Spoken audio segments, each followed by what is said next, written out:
This is a story about the most famous man in the world who almost never says a word. A man who proved that you don't need a script to become a global language. Have you ever looked at a face and felt like it was made of rubber? A face that could stretch, twist, and contort into shapes that shouldn't be humanly possible. That is the face of Rowan Sebastian Atkinson. But before he was the world's Lord of Laughter, he was just a quiet, stuttering boy from Durham, England.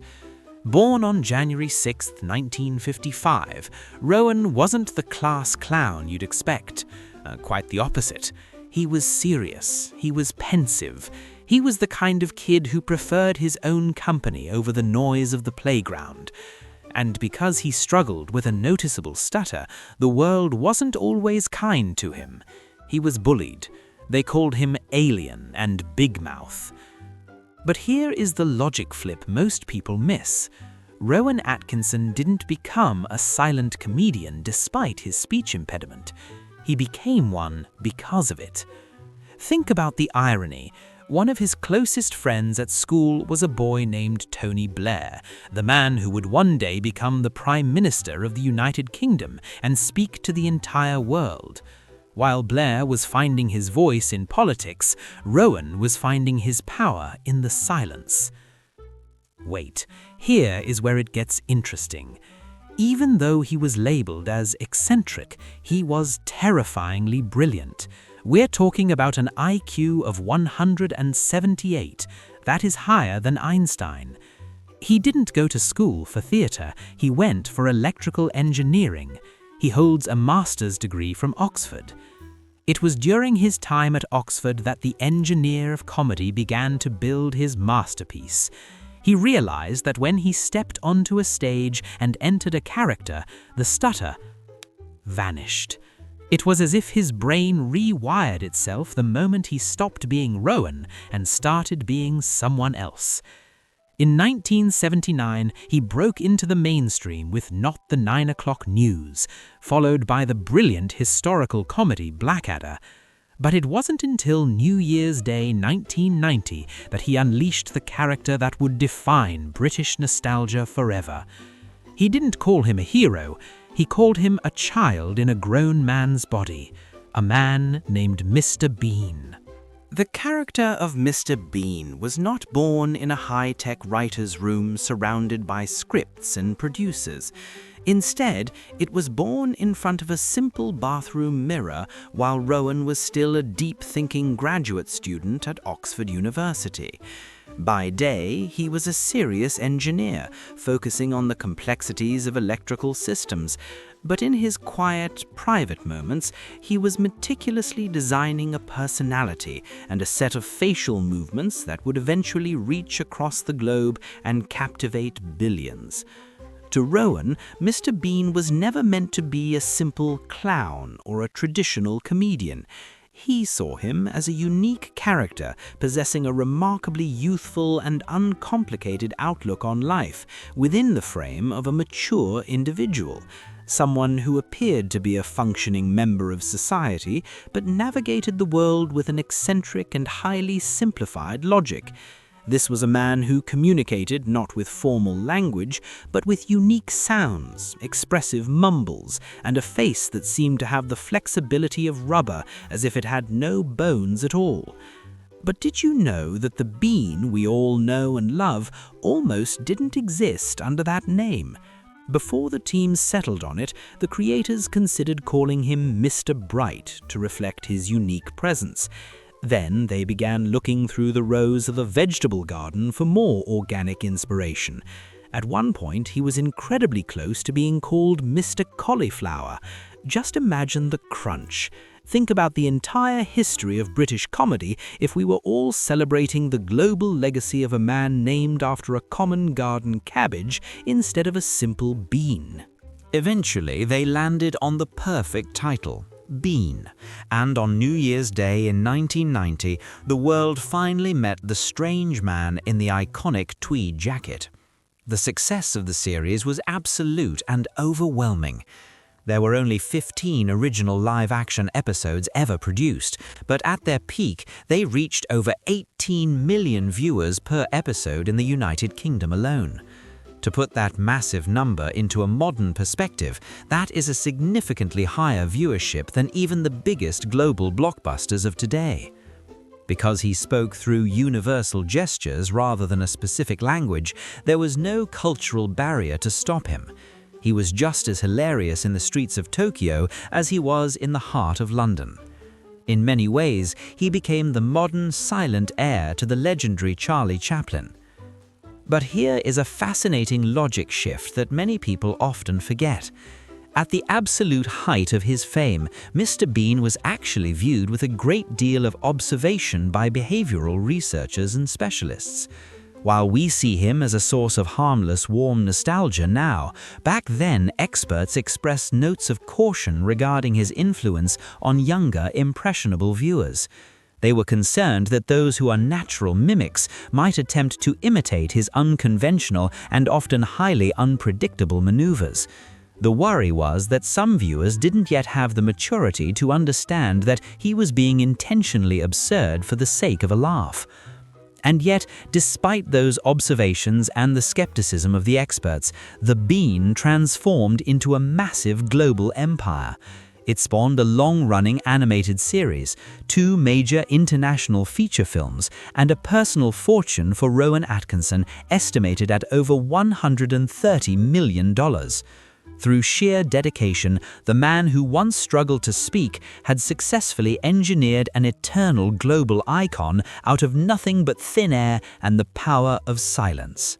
But as we're about to see, the man who was so slow and methodical on screen had a secret, high-speed addiction that would lead to 5 separate reports of his own death. If you only knew Mr. Bean from the screen, you would think he was a man who struggled to put on his own trousers.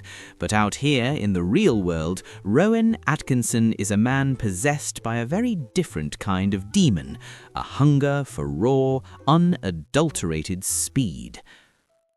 There is a strange, flickering irony in a man who became a billionaire by driving a lime green British Leyland Mini, a car that barely reached 60 miles per hour, while secretly being one of the most elite supercar collectors on the planet. Rowan Atkinson doesn't just own cars, he lives for them. His crown jewel was a McLaren F1, a machine capable of hitting 240 miles per hour. And unlike most wealthy collectors who keep their toys in a climate-controlled glass box, Rowan believed a car was a living thing that deserved to run. Vroom. But when you play with that much power, the margin of error is razor thin. In 1999 and again in 2011, Rowan survived horrific high-speed crashes in that McLaren. In the 2011 accident, the car spun out, hit a tree and caught fire. It resulted in one of the largest insurance payouts in British history, nearly £1 million just to put the pieces back together. Wait. Think about the logic shift here. Every time Rowan hit the headlines for a near-fatal wreck, the internet did something cruel. Because he was so invisible in his private life, hackers and trolls began to use his name as a digital weapon. He has been killed off by the internet at least 5 separate times. You see a headline that says, "Mr. Bean has died in a crash." You click it out of shock, and suddenly your computer is infected with malware. He became a ghost while he was still very much alive, a victim of his own high-speed hobby. But perhaps his most action movie moment didn't even happen on the road. In March 2001, while flying over Kenya with his family in a private light aircraft, the pilot suddenly fainted at the controls. Rowan Atkinson, a man with 0 flight training, had to grab the stick and keep the plane level in the thin air while his wife desperately tried to wake the pilot. He held that plane steady, defying death once again until the pilot regained consciousness and landed safely. It makes you wonder, why does a man with a 178 IQ and a life of luxury constantly put himself in the path of disaster? Maybe it's because when you spend your life being a child in a man's body for the cameras, you need something, anything that makes you feel like a man again, even if it means staring down the Grim Reaper at 200 miles per hour. But as we're about to see, the real drama wasn't happening on the racetrack or in the air. It was happening behind the closed doors of his 24-year marriage, leading to a scandal that would turn his own daughter against him. The man who made the world laugh without saying a word eventually found himself in a situation where no amount of silence could protect his private life. In 2014, the world of Rowan Atkinson didn't just change, it fractured. For 24 years, Rowan was married to Sunetra Sastry. They were the ultimate stable Hollywood-adjacent couple.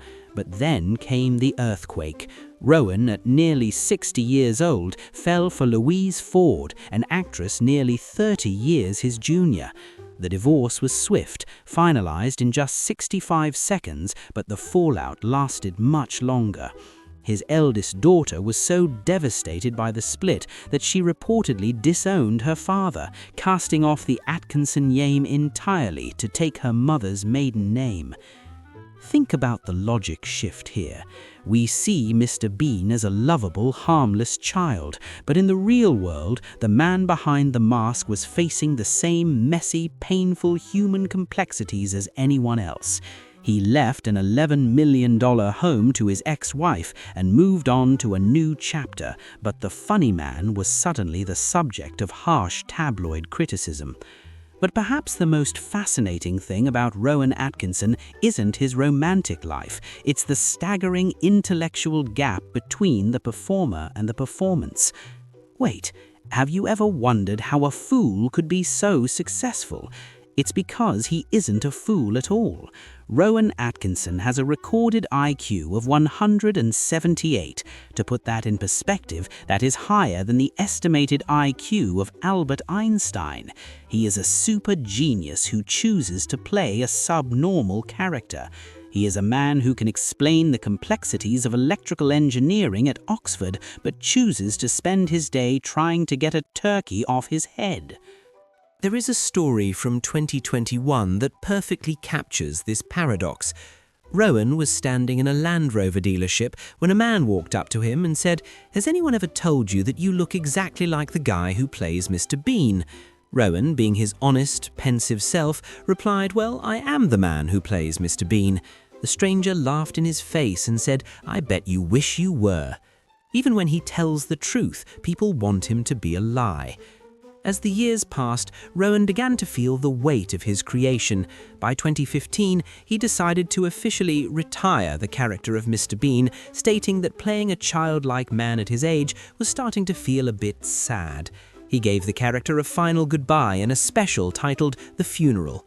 But the legacy is untouchable. From his iconic performance at the 2012 London Olympics to being awarded a CBE by the Queen for his services to charity and the arts, Rowan Atkinson has cemented himself as a titan of British culture. He suitingly almost played Lord Voldemort in the Harry Potter films, a role that requires a very different kind of intensity, showing that his range goes far deeper than a tweed jacket and a brown teddy bear. In the end, Rowan Atkinson is the ultimate British enigma, a stuttering boy who found a global voice, a genius who mastered the art of being an idiot, a speed demon who made us love a slow green car. He proved that you don't need a script to tell a story, and you don't need to be understood to be loved. He is the man who stole our sadness and replaced it with a smile, one silent, rubber-faced moment at a time. So what is the real legacy of Rowan Atkinson? For me, it is the ultimate proof that your greatest weakness, like a stutter or being called an alien in the playground, can become your greatest superpower if you have the courage to reinvent yourself. He did not just give us a character, he gave us a way to laugh at our own clumsiness and our own silent struggles. As I look back at his life for our channel, the Nostalgia Brit, I realize that Mr. Bean was perhaps the last truly universal icon. In a world that is more divided by language and culture than ever before, he remains the one man who can make the whole planet smile without saying a single word. It is a rare kind of magic to be a super genius with an IQ of 178 and still have the humility to be the world's favorite fool. Thank you so much for traveling back in time with me today to celebrate the Lord of Laughter. It has been a pleasure sharing the story of a man who survived high-speed crashes and defied the odds to become a knighted hero of British culture. If this story brought back a bit of childhood magic for you, please hit that like button and subscribe to help us reach our goal of 100,000 subscribers so we can keep bringing these memories to life. And I want to hear from you. What is the one Mr. Bean moment that still makes you laugh out loud today? Whether it is the turkey on the head or the mini car madness, share your favorite memory in the comments below. I'll see you in the next trip down memory lane.